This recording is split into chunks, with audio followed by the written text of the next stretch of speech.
Hola, yo les hablaré del transporte de estructuras algebraicas, principalmente del transporte de la estructura de grupo. Hablaremos rápidamente de algunas estructuras algebraicas, de algunas funciones que preservan la estructura, propiedades de homomorfismos y comenzaremos a transportar estructuras. Algunas estructuras algebraicas, de las primeras que se ven en los cursos de álgebra que se ven en la licenciatura, es el de un magma, en donde un magma pues simplemente es un conjunto no vacío dotado de una operación binaria. Si en un magma pedimos que la operación sea asociativa, eso es lo que conocemos como semigrupo.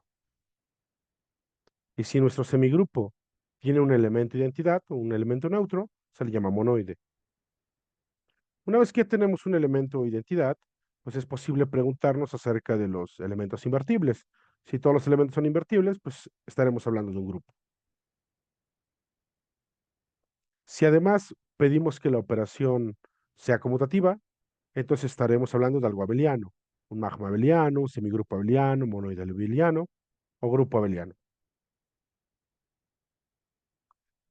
Una vez que ya tenemos la estructura de grupo, es posible dotar de otra estructura o sí, otra estructura aumentando una operación, en donde esta operación vamos a pedir que sea asociativa y también vamos a pedir que sea compatible con la primera operación con la cual teníamos un grupo.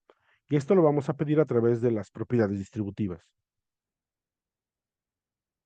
Si con esta nueva operación tenemos un elemento de identidad, pues estaremos hablando de un anillo con unidad, o un anillo unitario, o un anillo con identidad. Nuevamente, uno comienza a preguntarse acerca de los elementos invertibles y si todos, a excepción del neutro con la primera operación, resultan ser invertibles, estaremos hablando de un anillo de división. Si nuestro anillo de división es no conmutativo, es lo que se le conoce como un cuasicampo o un skew field.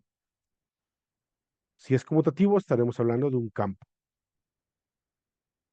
En general, la estructura de campo de cuerpo es una de las más amplias que vemos en los primeros semestres de la licenciatura o en los primeros cursos.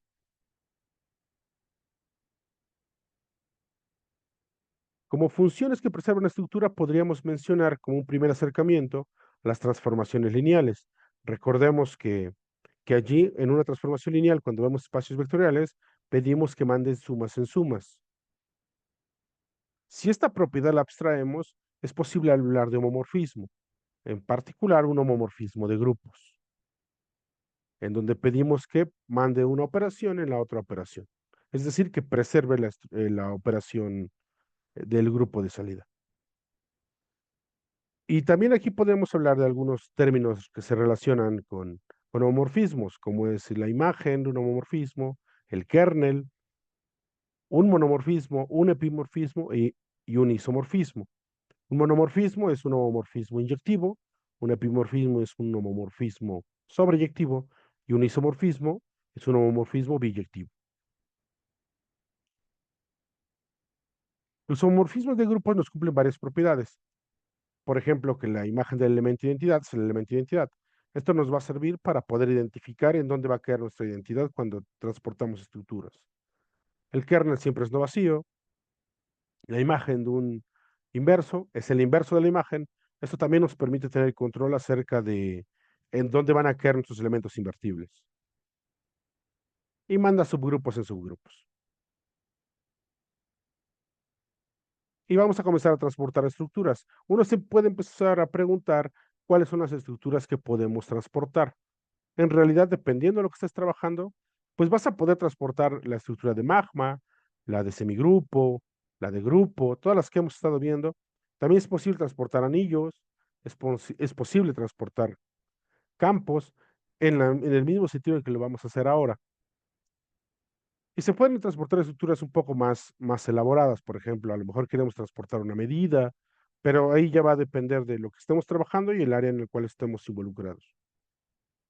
En nuestro caso, como vamos a transportar grupos, pues nos basta con tener un grupo que nosotros conozcamos, al cual queramos transportar, y un conjunto no vacío al cual le queramos dotar de una estructura. Lo único que vamos a necesitar es una biyección entre nuestro grupo conocido y nuestro conjunto H, el cual de entrada no tiene por qué tener una estructura. ¿Cómo le vamos a dotar de estructura a este conjunto H? Pues lo haremos a través de la biyección. Te agarras dos elementos de H y defines la operación estrellita, agarrando la función f y evaluándola en el inverso de A, punto, la, la función inversa evaluada en B, en donde este punto pues es la operación que tenemos en el grupo G. Lo que vamos a generar a través de este teorema o de este resultado es un grupo isomorfo a nuestro grupo original. Entonces, en realidad le vamos a poder dar estructura algebraica a cualquier conjunto finito siguiendo este resultado.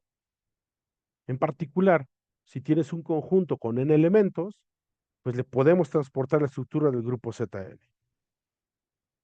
Para ilustrarlo, pues vamos a considerar un ejemplito. Agarrémonos al conjunto A con tres elementos, que tiene un diamante, una estrella y una espada. Este conjunto tiene tres elementos, entonces según lo que acabamos de mencionar, pues le vamos a transportar la estructura de grupo de Z3, en donde Z3 lo vamos a trabajar como el conjunto 0, 1, 2, dado dotado con la suma generado en esta tablita. Por ejemplo, 1 más 1 es 2, 2 más 2 es 1, 2 más 1 es 0, y aquí podemos ver cómo queda definida la operación suma. Si nos agarramos una función que va a ser una biyección de Z3 en A, particularmente puedes agarrar que phi de 0 sea diamante, phi de 1 sea estrella y phi de 2 sea espada. La función inversa, pues lo único que hace va a regresarme a los elementos que yo había mandado. Es decir, la función inversa evaluada en diamante, pues es 0, la función inversa evaluada en estrella, pues es 1, y la función inversa evaluada en espada, pues va a ser 2. Siguiendo el resultado que vimos, es posible definir operaciones entre los elementos del conjunto A. Por ejemplo, si agarramos y queremos operar a diamante, pues es la función phi evaluada en la función inversa de phi evaluada en diamante más la función inversa de phi evaluada en diamante. Pero estas funciones inversas valen cero, según lo que vimos acá arriba, porque diamante venía del cero. Entonces phi de cero nos va a quedar phi de cero, pero phi de cero es diamante. Eso quiere decir que diamante operado con diamante, pues es diamante. Y esta misma idea la podemos hacer con cualquier par de elementos del conjunto A. Por ejemplo, estrella operado con espada, pues es la función phi evaluada en la función inversa evaluada en estrella más la función inversa evaluada en espada. Pero habíamos visto que la función inversa de estrella era 1 y la función inversa evaluada en espada era 2. Y 1 más 2 sabemos que es 0. Entonces, esta operación en realidad es phi de 0, pero phi de 0 es diamante. Eso quiere decir que estrella operado con espada, pues nos va a dar diamante. Y esto nos produce esta tabla, en donde tenemos cualquier suma. Estrella más estrella es espada, estrella más espada es diamante, espada más estrella es diamante, espada más espada es estrella. Si te das cuenta, en realidad lo único que hicimos es la tabla que teníamos antes, cambiar, en lugar de poner 0, ponemos diamante, en lugar de poner 1, ponemos estrella y en lugar de poner 2, ponemos espada. Y así es como hacemos de A un grupo.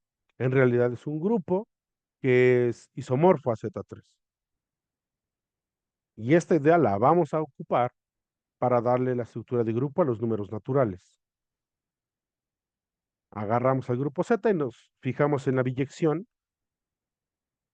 phi, que nos dice que vamos a mandar a 2x más 1 a todos los números positivos, o a los no negativos, mejor dicho, y con menos 2x a los números negativos. Entonces la inversa queda definida de esta forma. N menos 1 sobre 2 si n es impar, y menos n sobre 2 si n es par, para regresar, ¿no? Entonces vamos a describir la operación estrella en n. Si los dos son pares, pues siguiendo el teorema que vimos, aquí vamos a poner a las funciones inversas evaluadas en m, a la función inversa evaluada en n. Pero como m y n son pares, pues es menos m sobre 2 y menos n sobre 2. Haciendo la suma de siempre, nos va a quedar phi evaluado en esto. Pero como esto es negativo, pues hay que multiplicarlo por -2. Por eso nos queda m más n. Entonces, la suma de dos pares, la operación de dos pares es la suma usual. Siguiendo con esto, si m y n son impares, pues entonces aquí ponemos la función inversa valorada en m más la función inversa valorada en n, la cual sabemos que es m es menos 1 sobre 2 y n menos 1 sobre 2 respectivamente. Sumamos como siempre, pero como este número es no negativo, es multiplicarlo por 2 y sumarle un 1. Por eso nos queda m más n menos 1. Es decir, si los números son impares, se suman y le restamos 1.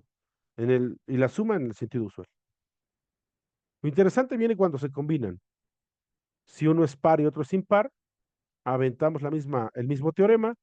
Como m es par, su función inversa es menos m sobre 2. Como n es impar, su evaluado la función inversa en n, pues va a quedar n menos 1 sobre 2. Y sumamos como siempre. Para saber qué le va a hacer phi, pues debemos saber si lo de acá adentro es negativo, es no negativo o es negativo. En el caso en el que n sea menor que m más 1, nos va a quedar que el número n menos m menos 1 es negativo. Es decir, esto es negativo. Entonces, la función phi lo que va a hacer es multiplicarla por 2, por -2 y sumarle 1. No es cierto, es solamente multiplicar por -2. Y en el caso en que m más 1 sea menor o igual que n, pues tenemos que n menos 1 menos m es no negativo, y en este caso sí solamente se multiplica por 2.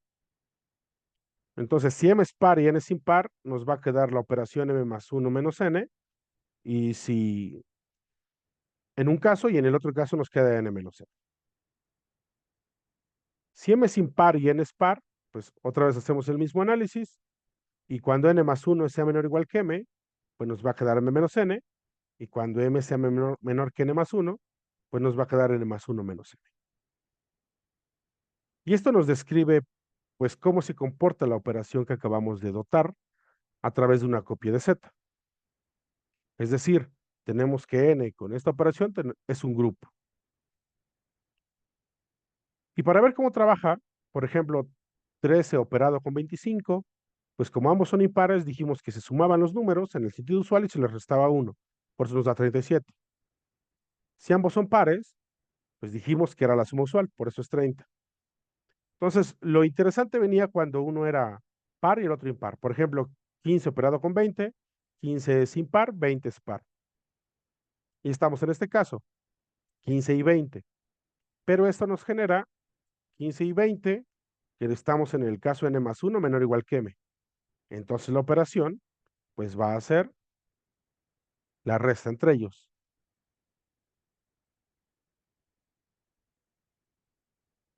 ¿vale?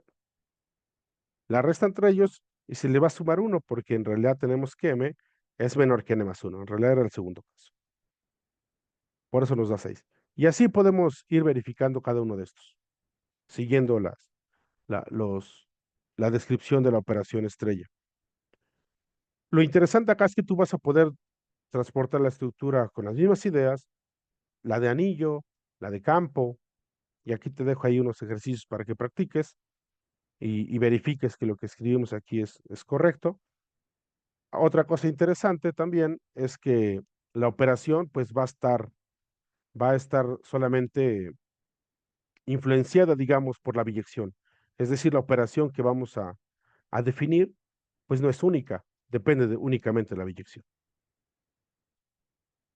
Y la idea es que tú puedas transportar estructuras de una manera sencilla. Y eso es lo que les quería platicar.